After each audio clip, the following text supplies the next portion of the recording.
Thank you, everybody, for joining us. This is the first of what's going to be a fantastic day of talks. So please put your hands together and please welcome our first guest of today, the Oliver Twins.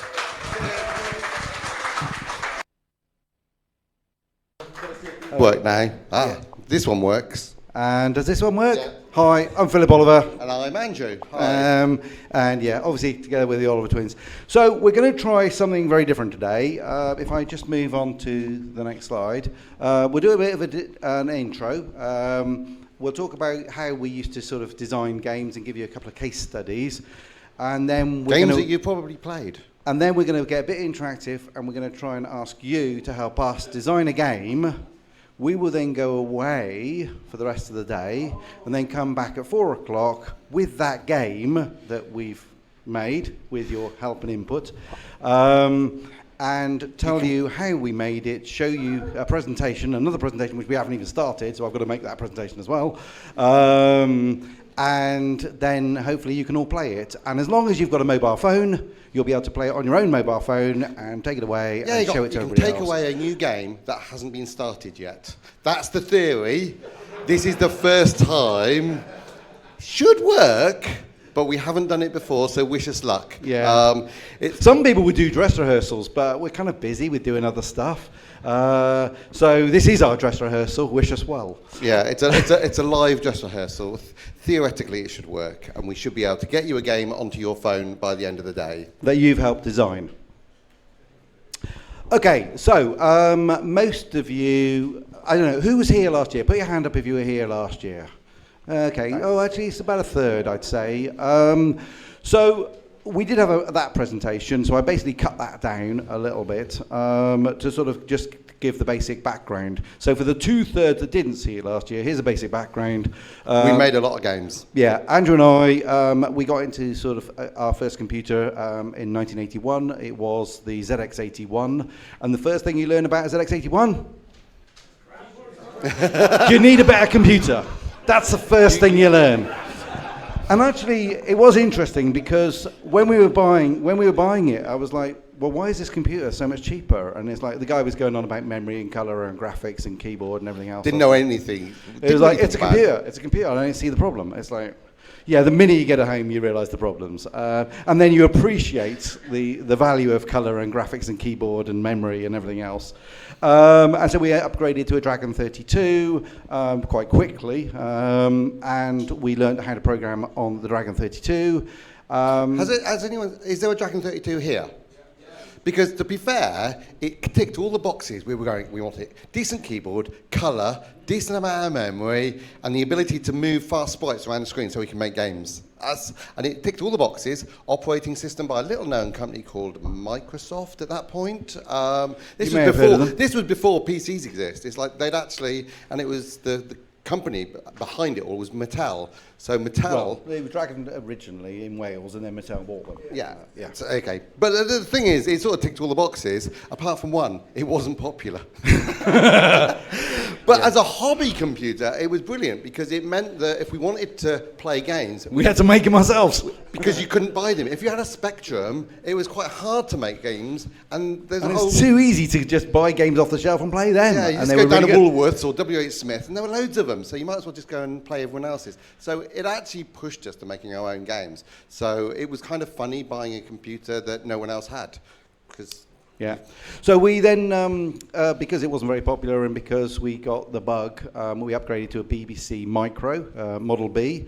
And that actually helped us learn assembler, because the one beautiful thing about the BBC Micro is you can write BASIC and then you can do inline assembler. Don't ask me exactly how to do it now, but I know it's 6502 and I could probably pick it up again. But with all other systems, you had to go out and buy different software. You had to do 100% assembler code before you could do anything, whereas the BBC had a nice way of introducing you to assembler.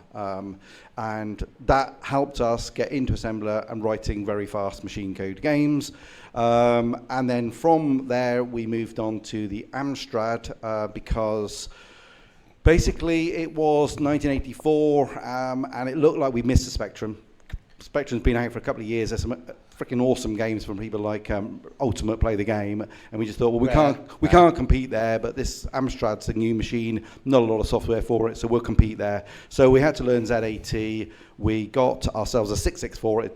In fact, it wasn't even released. We got it prior to release because somebody at Firebird was obviously dealing with them directly, and they got us kind of one of the very, very early machines.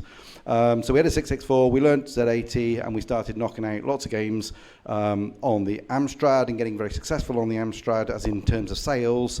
That's obviously where we met the Darling brothers in early '85, and well, so we're just 85. setting up Codemasters. We were just setting up Codemasters. Our first check was called Digital Computers, though. Yeah, and we did.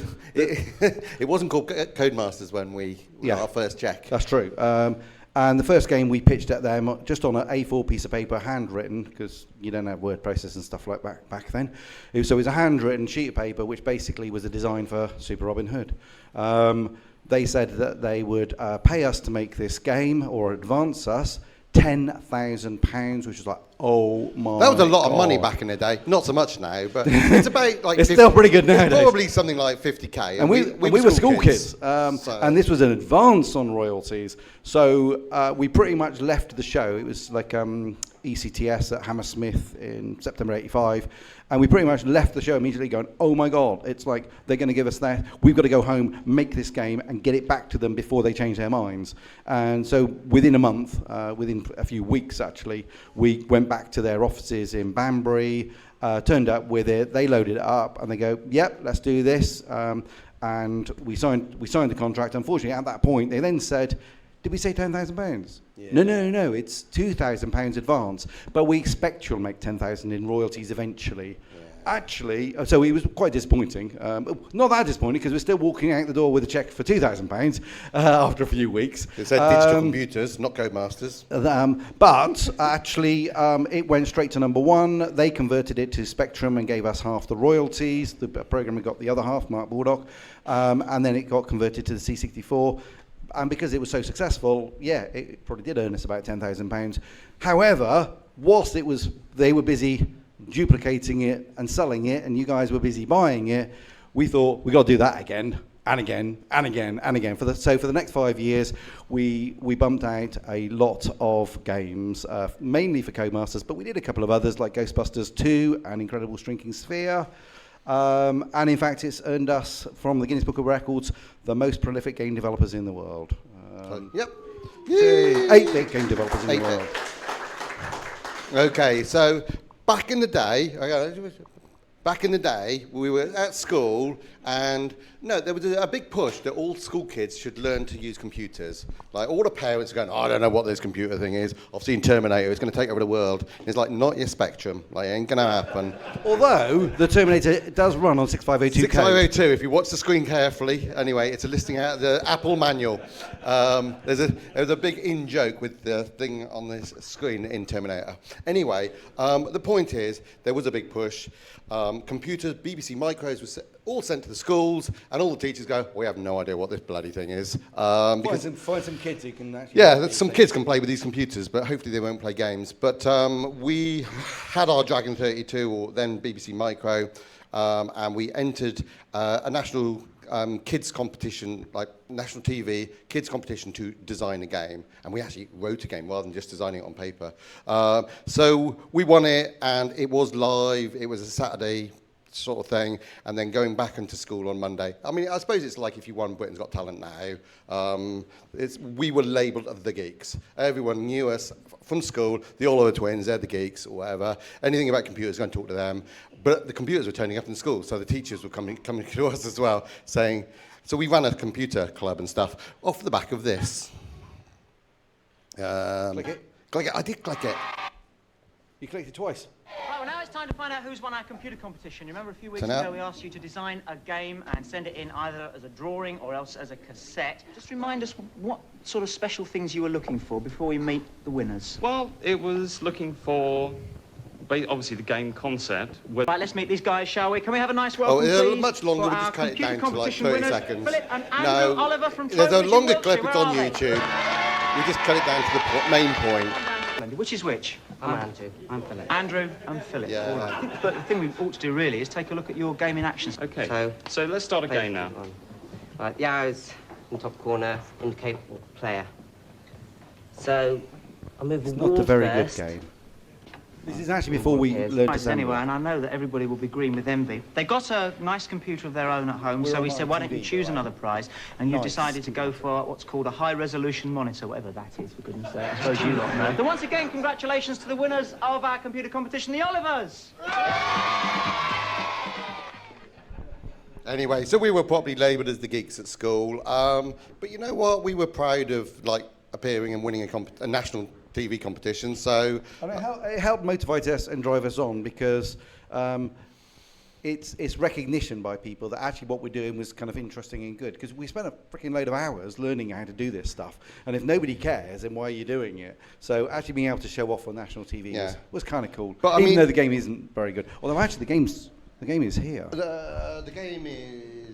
The game is there. Published by Acorn Soft. It was actually published alongside another game, which is a bit weird, but anyway, it doesn't matter. We got paid for it. So, I mean, people sort of like look at games that we've made like more recently, like Epic Mickey, and they go... Not that much more recently, that's 2011. Yeah, okay. But things have all gone digital now, so I can't order boxes of digital stuff. Anyway, now there was something like nice and tangible about boxes. But anyway, but people say sort of, like, how did you get to sort of working with Disney on Mickey Mouse? And it's like, well, it's just lots and lots of games, and every game that you make is a step, and it's bigger and better than the last. And like at school, it was like, people go, you won a computer games competition. It's like, yeah, but it's a bit embarrassing, the game. You're just wanting to like make a better game, and then you get that one out and you go, oh, could have made so much better. And so every game is just a stepping stone, and that's with anything in life. It's like if you make... In a few years' time, we'll make some decent games. Yeah, you always think the next game will be better.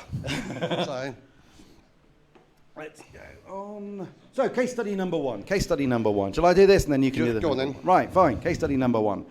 So we turned up Codemasters with Super Robin Hood, and we finished that, and we drove up to deliver the next game, which was Ghost Hunters. And as we pulled up into the car park, we noticed that they'd both replaced their cars. So one of them had a brand new Toyota Celica, very nice, black, and the other one, David, had a Toyota MR2, red. And we're like, they've just come into a shitload of money. It's like, look, they've got two sports cars outside the front door. Toyota sports cars. No. But we're like, we want cars like that. If we made a game about cars and they paid us £10,000 or more, maybe we're a bit closer to getting cars like that. We could definitely get one between us, kind of thing. It's like, right.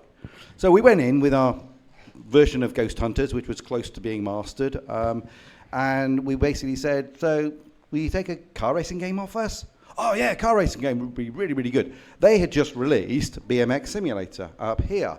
Top down, bikes going around, and we're like, that's easy. Does anyone care about bikes? I mean, kids don't aspire to bikes because they've already got them. It's like people aspire to like cars because they haven't got them and they want them, and they want their cars and stuff. So like, right, we're going to make a version of that game, BMX Simulator, with cars.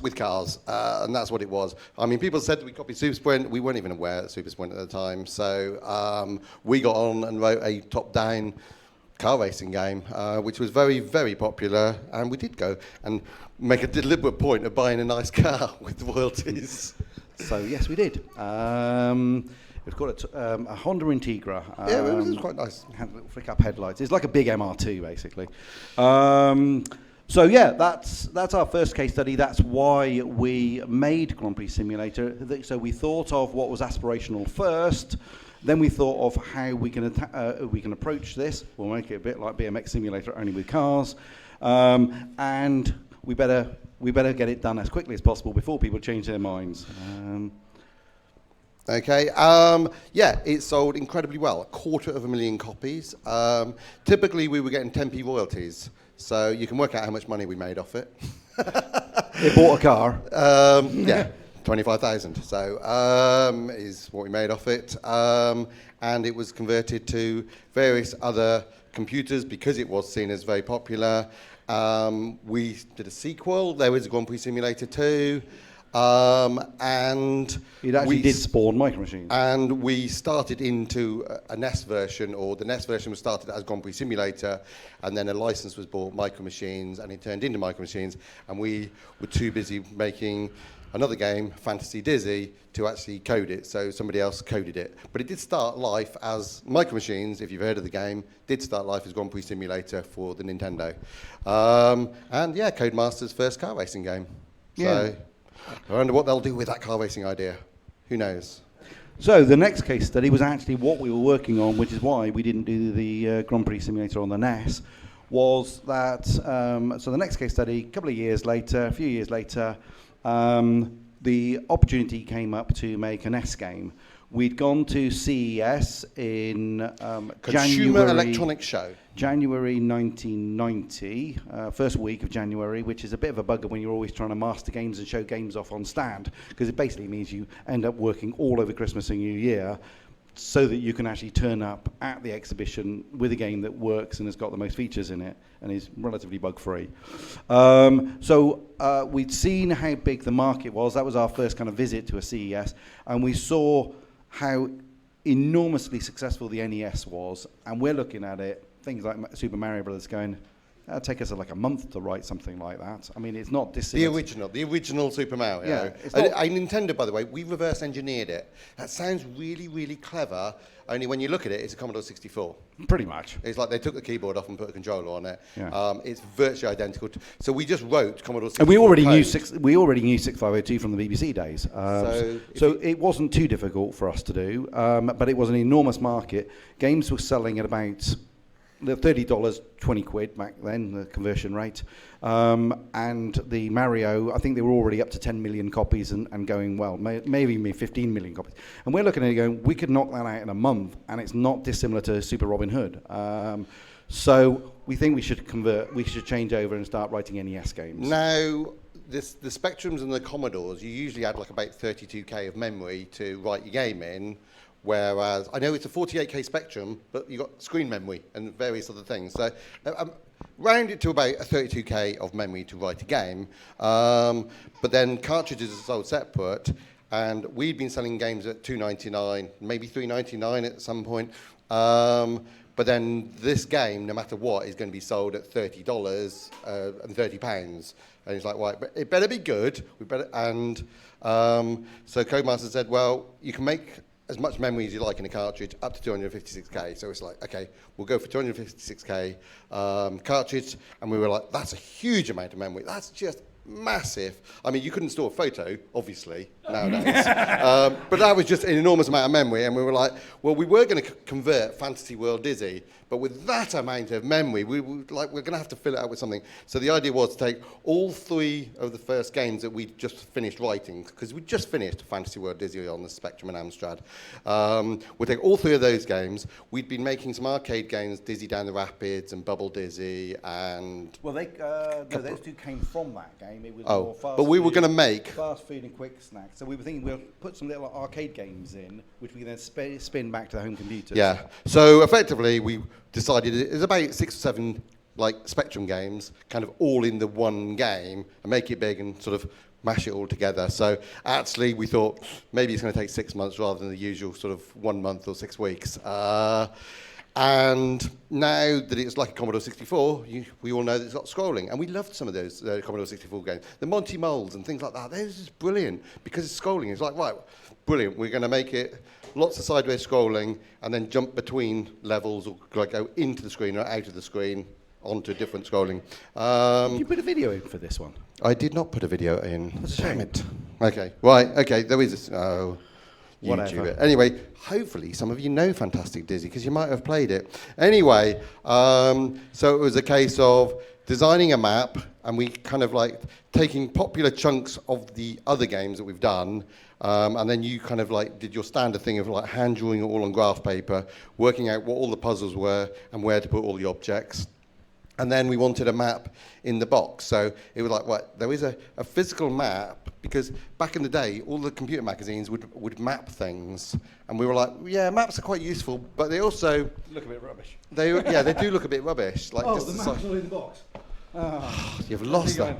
I was about to show you a map, but... Anyway, so we made a map which was the technical map, and then we made a graphical version so that everyone that was playing the game could see this sort of nice version which gives you the rough locations of where things are without making it too blatant.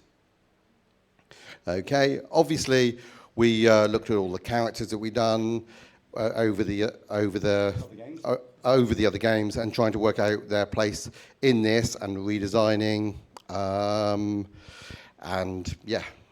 Putting a story together that was reminiscent of all the stories that we'd done, but all as a bigger world. Yeah, mashed together. Created a game that was pretty big, very popular. Took too long. Took too bloody long, yep. So it was about a year, and we even employed an artist and another programmer. So it was the first of us making a team. Wow, we had a team. Before we had an artist which would come in occasionally, and we just give him £100 or something and say, draw a few things. Although a lot of it you did, yeah. You'd do it. Rough, and then he'd tidy it up. So yes, we'd actually started to employ people and got our own office. This is the point where we got our own office. Yep. It was released unlicensed, which is dodgy, into America via a company called Comerica, and immediately went into court because Nintendo, the reason that their consoles, and this is forever now, All consoles, this is the business model, is you sell a computer really cheap. So the original Nintendo was $99. Even a Spectrum would have cost more than that. Because what they do is they take $10 off every single game that's ever sold. So that's why the games are really expensive. So you immediately, it's only $20 left because Nintendo would take the first $10. So Codemasters, they've been publishing on Commodores and Spectrums and things. They'd never paid or got agreement of anyone. They just sell it, and any money they can make, they do it. Whereas that wasn't the business model of consoles. So it's a new business model, and Nintendo fought fiercely to say, this is the business model. You should have licensed it. It just got really difficult. We didn't get our royalties. It didn't get into the shops a lot. It's 100,000 copies. Yeah, but it probably should have sold more. We did get an award for the best graphic adventure of the year, which was a fantastic award. But with all the politics, this is what sort of made us leave Codemasters, because it's like I do like the fact that they wanted to sort of just go, well, we want to keep this business model, and there's a new business model. The funny thing is now, I use the term reverse engineer. Now, everybody accepts that you pay Nintendo and PlayStation and Xbox the $10 royalty. You just accept it. You can't reverse engineer a PlayStation 5, that's for sure. It's like you couldn't do even a PlayStation 1. It's like, unless you have an official dev kit with the official software, the manuals and everything, you wouldn't stand a chance. But the fact that Nintendo, we literally went and bought some down Woolworths and then programmed it like a Commodore 64, and it worked. It was like, well, it works. Let's just do the cartridges. So, okay. So that was fantastic, busy. Moving quite a few years on now into digital goods. I had to sort of pick three. Better be a bit quicker. We'll run out of time. A couple of retro ones because of the audience, but then I'll do something which is a little bit more modern. So our idea for Sky Saga was to sort of mix Minecraft and Zelda. Minecraft had just come out, so I say just come out. I mean, it came out in about 2009, and lots of people were playing it, talking about it, and we were looking at it going, it looks a bit ropey, but you've kind of got something here. The idea of being able to sort of build worlds and other people can see your worlds, but if that were all live and on the internet, a bit like World of Warcraft, then not on separate servers. Not on separate servers. Then everybody could kind of look around everybody's creations, and you can actually work together and build together. And in fact, the design doc I did, update together. All the updates are seamless. Exactly. All updates are seamless. One of the inspirations we had was Google Docs, because actually we'd started using Google Docs quite a lot inside the office, and we were like, this is really cool. You can all work on the same stuff at the same time. Wow, if you could do that in a game, that'd be awesome, especially if there's a 3D game and world building and all that kind of stuff. So that was the concept, and who's it for? People who like to build, Minecraft crew, and adventure. Again, Minecraft crew, but we also thought there is the Zelda audience as well. People love Zelda, people love fantasy. We do a lot of fantasy stuff ourselves, but they'd like to do it with friends. And being online, that's now more completely possible. So it was very ambitious what we were trying to do. So we ended up building a team, over 100 people, and we set ourselves a goal of getting it out within 2 years, the first version, and then just improving on it. There's my original hand sketches. You can kind of see probably that it's slightly Minecraft inspired by this section here. But then the idea was to sort of add lots of 3D models over the top. And the idea was that there was a planet below all these floating islands, and all the floating islands were owned by the community. Sort of everybody had an island for free, and because it's a free-to-play game, you could buy extra island space. If you wanted to build on your islands, you had to go and collect the resources from the dangerous worlds below to collect all the resources and level your character up and be able to build extra stuff. That was a concept. We were very pleased with that concept, and I pitched it at various companies, lots of companies. Several companies ripped off the idea. We won't talk about that, partly because I can't remember the games that were ripped off the concept. I can, but I won't mention it. Anyway, we ended up going with Smilegate to finance it, and they were very good, very generous, helped us build the team, helped us get it out there, and things went absolutely fantastically. Did anybody ever play Sky Saga? No. Okay, let's have a look at the success. Oh, You want to do this? Okay, well, no, you said Okay, let's look at the I'm success, on but it. it did go on. You keep going. It basically took about 2 years to get the first version out. We were very, very proud of it. It got quite a lot of publicity when it was released, and people could build their own Sky Islands. They could trade. They could go to the central city in the sky, which was a trading hub, where you could meet lots of other people. You could actually befriend other people. You could go on missions together. You go through a portal with other people, and you go on raiding parties to the dangerous lands below. About 500,000 people signed up to play it. We allowed in about 100,000 because when you're doing massively multiplayer online games, you kind of let people in over time. And it was going absolutely fantastically. And then one day I walked into a meeting at Gamescom, and we were sat down in the Starbucks, just in the Starbucks, and they said, yeah, we've got some bad news. Yeah, we're going to actually stop funding you, and we're going to take the game internal because we love it so much. Stop your mic quickly. We think that one stopped working. I might have hit the switch. Hello? No, keep talking. Hello?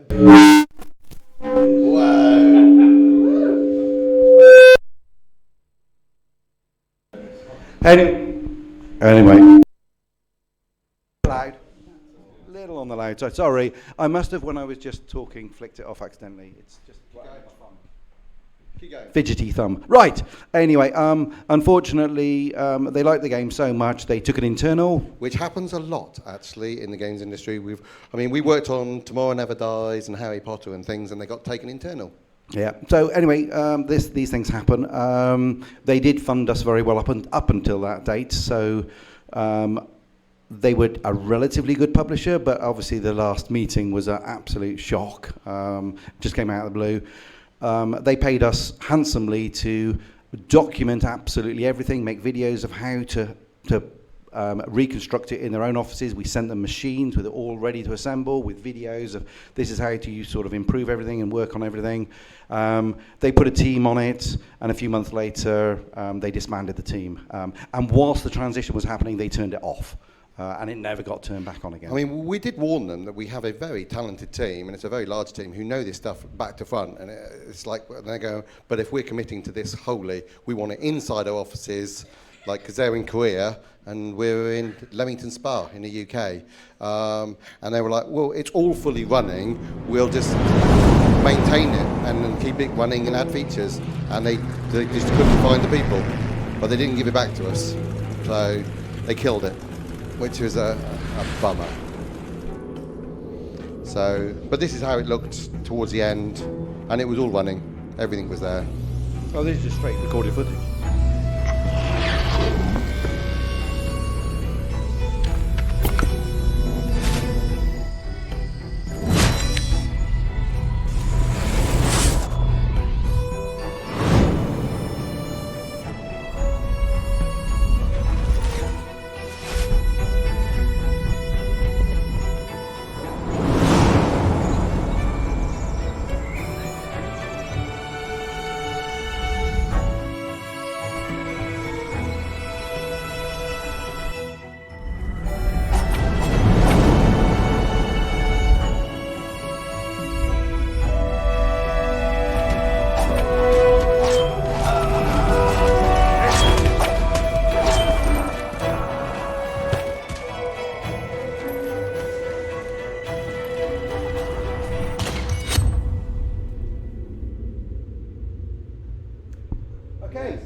Why did that start again? Right, okay, fine.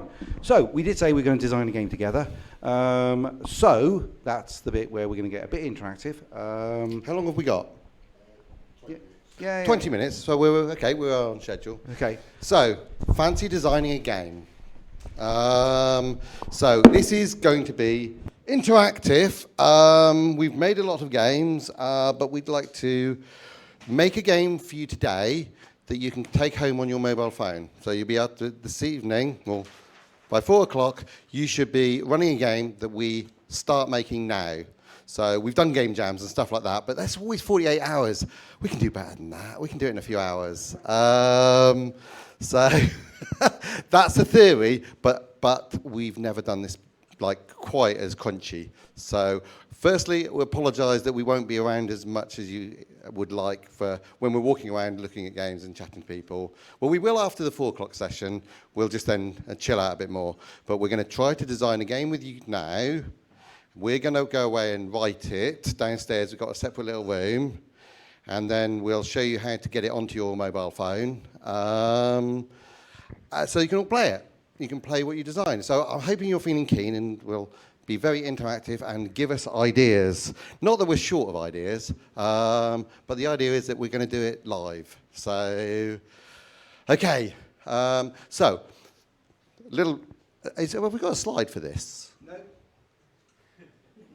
Okay, right, okay. We've got a flip chart. Okay, got a flip chart. Okay, so what we've been doing for the last few years is that when we go around... Oh, right, when? 4 o'clock. See?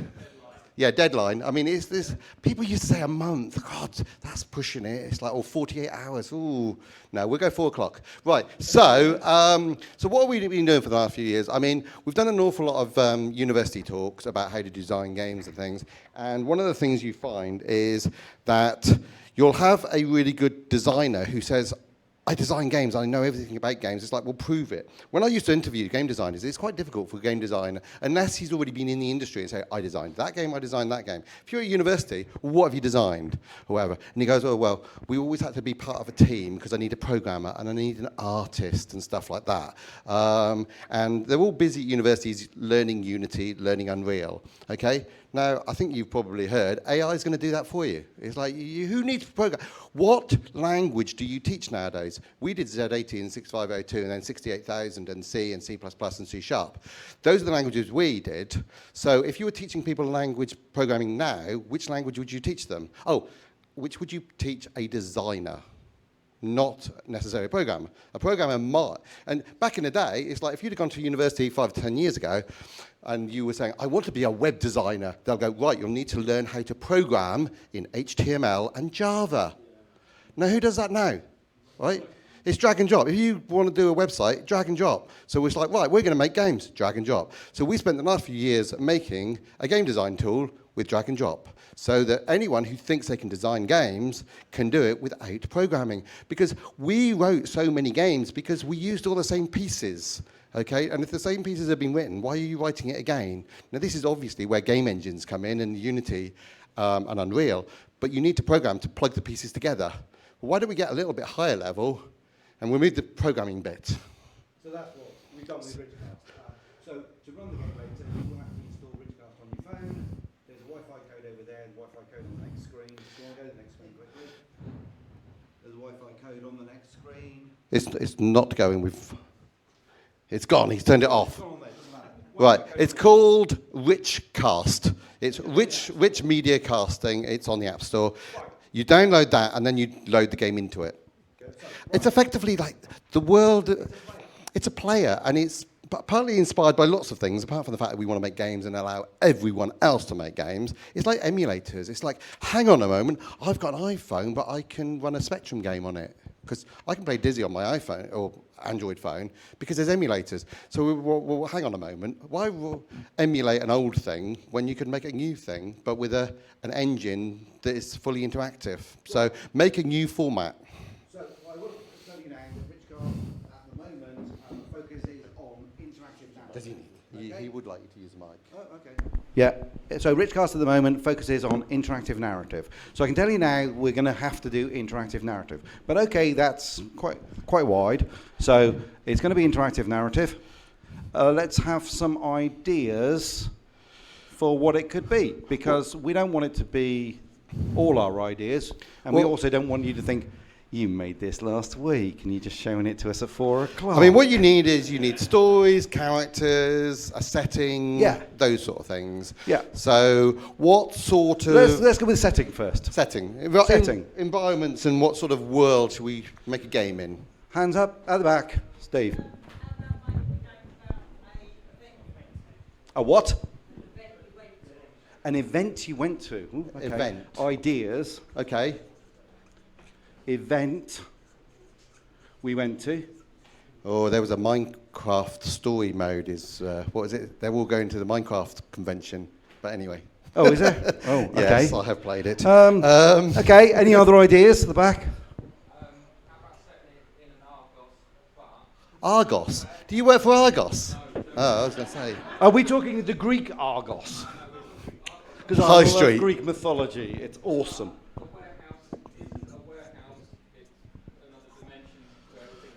A super dimensional, okay. That is a little bit weird. Yeah. We always know about the magic thing. You just see a conveyor belt, but it goes off into a portal. Dimensional. Okay. I'm thinking Monsters Inc. here, but anyway. Yeah, Settings. Yeah, we're just going to come up with a bunch and then we'll discuss. A casino. Or. Okay. When we used to do the Dizzy games, it was like, right, let's have a castle, let's have a mountain, let's have a forest, it's like, just cram a load of things into one. So long as they all live together. Scrapyard. We're getting a lot of things that don't live together very nicely here. So, casino, we do want to make a good and game. you said something else.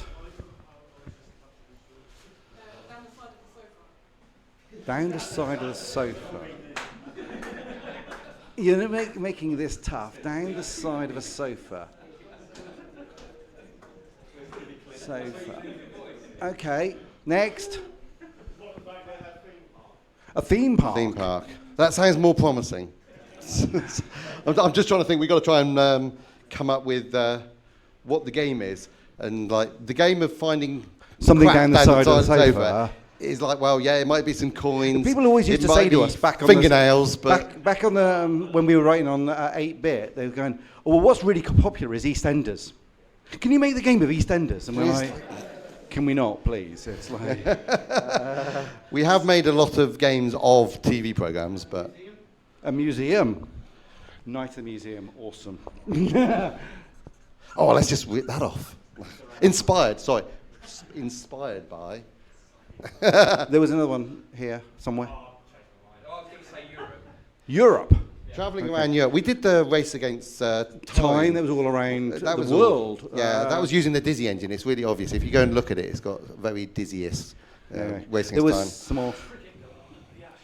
Ashes. Cricket. Oh God, I don't want to do. You know nothing about sport, right? I know nothing about sport, and Codemasters used to say, "Make a football game. It will sell really well." Like this guy, Kevin Toms, is doing football games. No. Yeah, we know what a football is. That's where it stops. Yeah, we liked when we were at school. We didn't like sport. We liked being indoors. It's like so.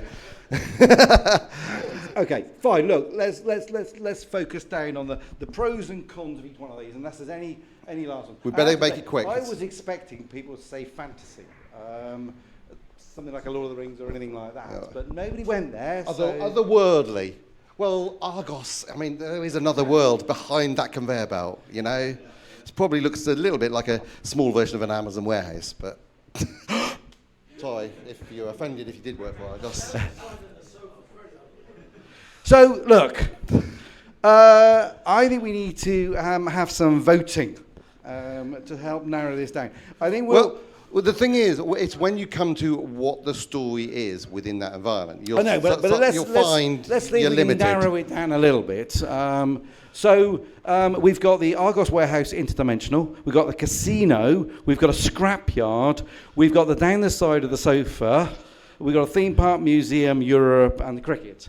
I said that we were going to do interactive narrative. A story with characters. I'm looking at down the side of the sofa as pretty hard to do, to be honest. So, do you mind if I veto that one before we even do the voting? Sorry. Can I veto sport just because I veto sport anyway? I had a rich footballer live next door to me, and he couldn't believe that I didn't know who he was. It's like, I don't know. It's like, he's a footballer. He played for Coventry. No, it was quite funny because he was washing his car once on the drive, and I just went to say hi to him, and he was just like, and I was like, what? And he goes, you know what I did yesterday? And I was like, I have no idea. This is Sunday morning, you're washing your car. And he goes, you know who I am? And I said, you're a footballer? And he goes, yeah. He said, I'm lying low. He said, I scored an own goal yesterday. And he said, literally, it's great when you're famous and you're doing good things, but he says, you do something like that, and he says, I can't go out. He says, because people recognise me everywhere. I'm his next door neighbour. I was like, I don't know who you are. It's like, and he was like, oh, thank God for that. And I go, sorry about that. I said, I just don't know any sport, to be fair. Right. Okay. Look, let's do a bit of voting. So we're going to do a hands up. So then we're going to see what gets the most hands up. So we've got the Argos warehouse that lead to an interdimensional dimensions. I'm going to sell this up a little bit. It could be a little bit Lion the Witch in the Wardrobe type thing, where or a Monsters Inc., where you kind of go through the doors and you find another world. I was thinking of, oh God, what's the Christmas movie that's where all the little elves are making the stuff out the back, because they don't really get it from China. Like in Argos, don't really get stuff from China. They're making it out the back. I don't know. Right. Just an idea. Hands up for the Argos. Mr. Ben. Mr. Ben, oh my God, that's quite popular. How many hands? How many hands? Let's do an estimate. I think that's about 25.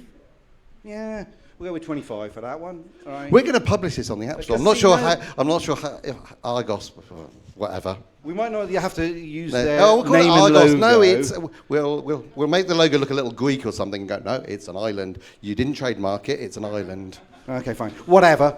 We can't use their logo for IP reasons. The casino, which I can't spell casino, but anyway. Casino. Hands up.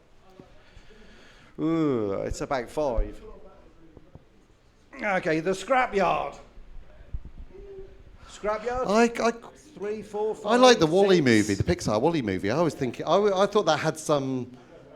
I don't know. You think There's only it a helps few. selling it, but No, I thought that might sell it. Come on, who loved Wall-E? Because that was all scrapyards. It's like.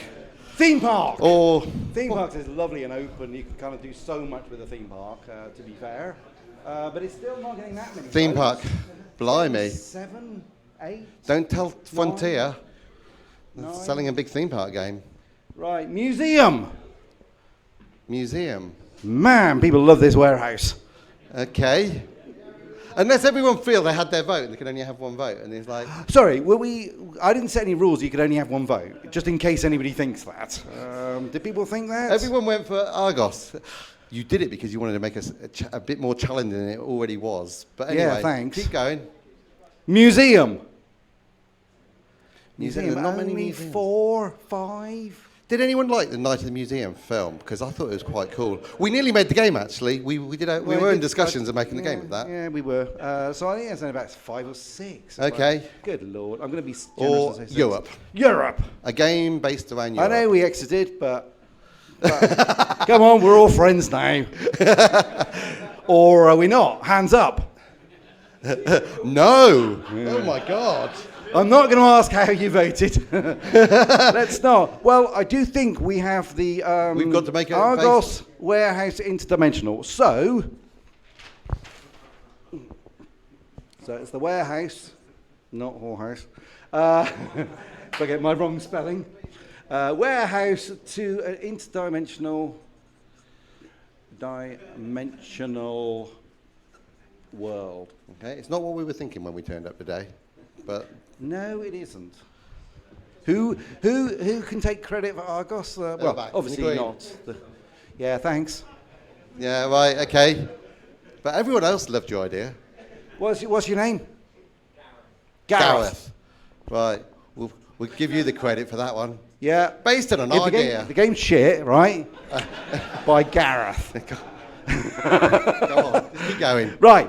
So let's develop the story a We'll little try bit. and make the it as good as location. possible. What do we want to do next? Locations or story? Let's big picture story, then we'll go to locations, and then we'll come back to the small picture of the story. And of course, we've got to have some characters, because a narrative where you haven't got anybody to speak to doesn't work. So you have to have some people to speak to.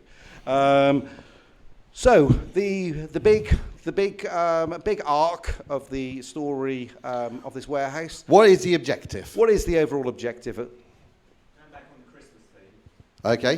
kids need toys. The Argos warehouse hasn't got them, so you've got to go through them. No toys. Okay. Oh, so it's run out Empty. It's run out of toys, and effectively you're in there going, "Haven't you got this? Need no. to Haven't you get- got this? No." It's like the little. Is it Little Britain? No, it's Come Fly With Me sketch or whatever, where it's like, "I want a milkshake." It's press milkshake.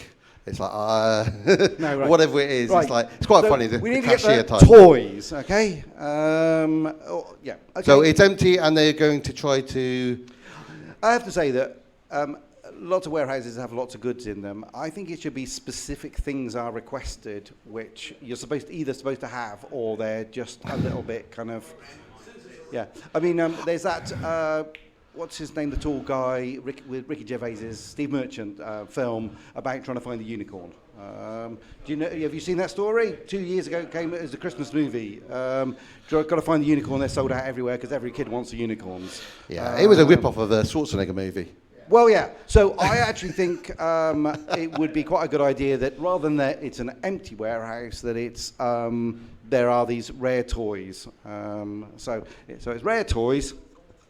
Well, are they going to be making them interdimensionally or finding them interdimensionally? Making or finding? Finding. Well, yeah, I have to say, I took my kids when they were about 4 and 6 to Lapland thing. It was one of those. We're running out of time. We're running out of time. Yeah, and they get the little Santa Claus, and it's like, I don't know, 20 kids. So it's like a little bit of a classroom setup, actually, in the North Pole. And it was like, they said to the kids, "What would you like?" Nearly everyone said, "I want an iTouch," or "I want a Nintendo DS." Oh, it's hilarious. Because the guy's trying to sort of like, he's surrounded by wooden toys and stuff, and they've done a really, really good job. And every kid goes, "I want an Apple iTouch." And he was like, "I'll see if the elves can make that. We may need to go to the other side of the world, a place called China for that one." Anyway, it was very funny. Do we want to name some of these toys quickly now, or do we? I mean, have we got enough time? Well, Do we'll we do wanna that in a find- minute. We think can. of We, some yeah, locations? let's think of locations and some toys, because it's all the objectives and the puzzles. So it's like locations. you got to have some fun stuff. So yeah, they got to find a Spectrum from Sinclair. Can I put a unicorn? Just because I think a unicorn's a good thing to find. Yeah. You put it under locations. Toys, location, unicorn. What was Unicorns. the other one you wanted? Some The retro retro computer. CD32. CD32. Well, now they are rare, but I did write 2 games. Theme Park on the CD32 And Syndicate. Sorry, Syndicate. Syndicate and Theme Park, written by me on Sega 32. No one's ever heard of them, and I think they sold about they duplicated 5,000 copies of each. They might have sold them, or they might be kicking around in places like this. Right. Okay. So the locations, obviously, for the There were some CD32 horrible bugs in the is CD32. Retro World, Retro World. and that's going to be your CD32. And your unicorn is going to have to come from here. Rainbow World. Yeah. They that'll live do. in rainbows. We all know that. Rainbow World. You ask any 6-year-old girl where unicorns come from. Got to have a scary world. Scary yeah. is something scary you a have to Halloween get from mask. A scream mask or something. Okay, No. Scary World. I don't know. Freddy Krueger's glove or something. Yeah. You know that glove with the blades? That's quite scary. Yeah. I remember going in Toys R Us in America, and they were You saying got like that it was plastic versions of that. yeah, it was one of the best-selling toys with the Freddy Krueger glove with blades on. They were obviously plastic. And it's like, because they were selling to kids. And it's like, why you are selling kids this? aspiring to going for gloves with blades on? Yeah. Are we really That's- going to do the Freddy Krueger glove? Is that a yes or a no? Or No, something come else? on, somebody come up He with was something. just joking. A what mask? Hockey, oh, the nasty hockey mask. Yeah. Yeah, and look, we're a Hockey. little nod This to pen's sport. rubbish. And I don't like sport, but I get the, yeah. Oh, I got some more pens. Hang on. It's Sharpies always work. There's a reason why they became a brand. other valves are just rubbish. Right. I'm not trying to promote Sharpie, but they do actually bloody work. Right. Okay. Two blues, just in case. We're on a roll at the moment, so come on, a couple of other things that would be fun. Time. We are. Sorry? He's obsessed with museums. A museum. What did he say? A museum. World. A museum world on the location. Okay. So what? Okay. So yeah. I mean, it's a good thing to find something in a museum. Whether. Come on, now. What type of museum and what kind of thing are you going to find? A tablet that brings back the dead? That's always a good one.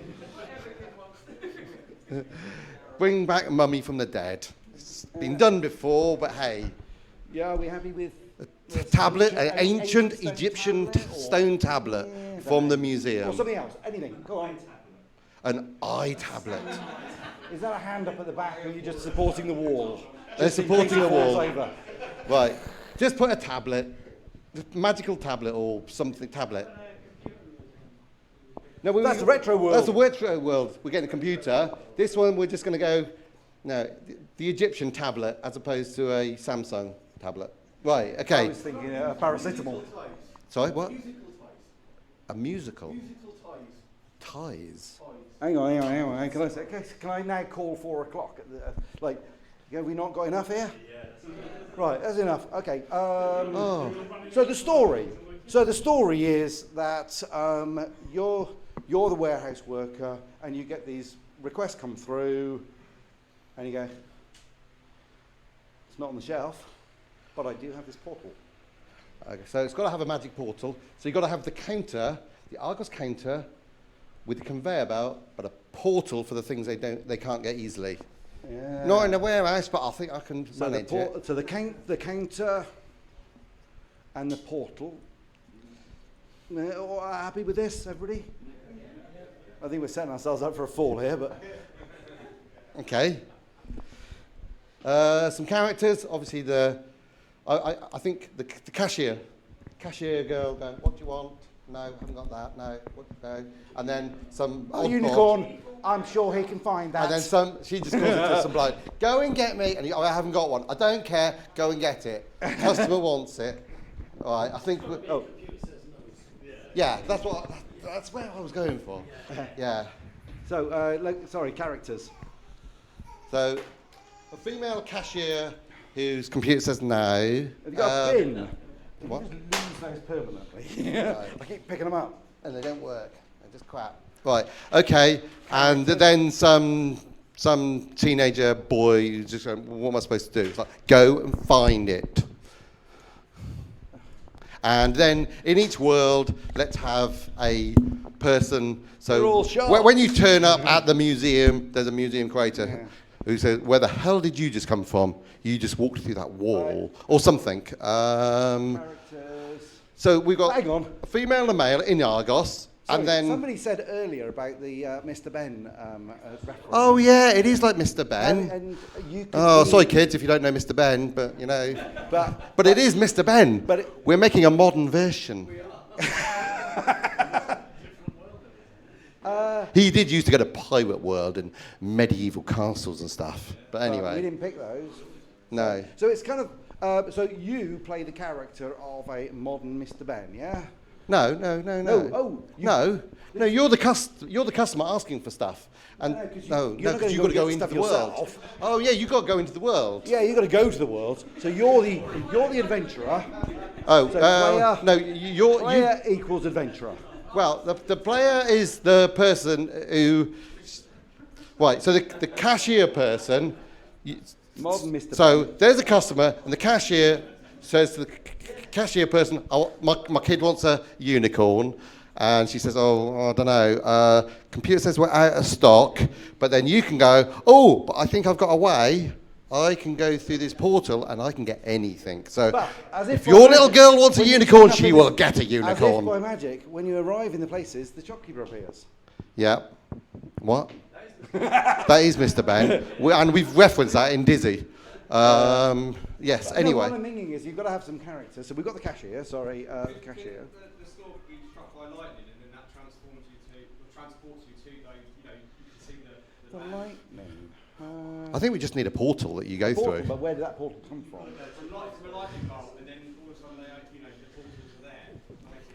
Right, it doesn't at the moment, but we'll take the idea.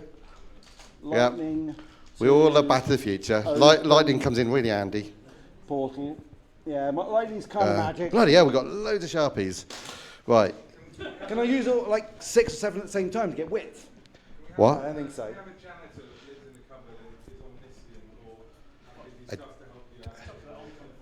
Janitor can be the advisor. The advisor. Okay. You're new to Argos. You don't know how this portal thing works. boy. Janitor can tell you, just get through that bloody portal. To go and get unicorns from.